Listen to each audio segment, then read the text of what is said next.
Hello again, it's Noob, and I found this new old stock Yale discus style padlock here. Stainless steel, it's the P21 model. Looks like somebody's had a bit of a chew on the corner there.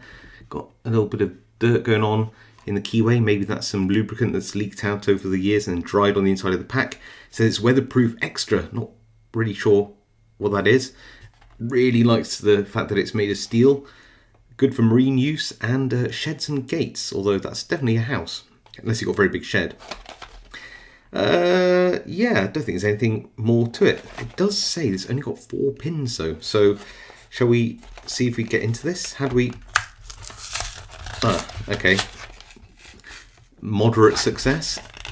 Can we get in there with a... There we go, a bit more force and try and get these keys in, see if it actually works. Should do. Oh, that is okay, just a bit gritty. Maybe put that key in a few times. It's just a little bit on the old side and a bit sticky on the inside there. Interesting. I wonder if I've got a little bit of literal lock lube there. I don't normally do this, but this seems to have dried up a bit on the inside. I mean, don't we all with age? But that feels a little bit nicer. Okay, right, so how are we going to just look at the... It's probably graphite on this. Probably shouldn't have used that lube, but we'll survive. Let's go in with the bottom of the keyway turner. Does that one work? Let's have a look. Yeah, that could work, that could work. And then we'll get I'm trying to find something to pick with. Maybe try this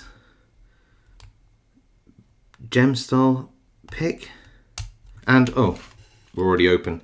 That was disappointing. Yale are normally a bit more of a challenge, but a bit of lubrication and the fact it only has 4 pins. Let's have a look at that bitting as well. I didn't really take much notice of that. Yeah, I only picked 2 pins. I think these 2 are literal zero lift, and then you just have to pick pins 1 or 2 a little bit higher. So yeah, there you go. That's a Yale P21 padlock. Didn't put up too much of a fight, but still good fun to have a go at these out of the pack picks, and I hope you enjoyed the journey with me. So if you liked this video, hit that like. If you haven't subscribed, now's a great time to do so. For more content like this, you can always hit the notification bell if you want to be notified when I next upload things. If you have any comments about this lock, please leave them below. I do read them all and reply to as many as I can. Otherwise, stay safe, happy picking, and I'll see you all next time.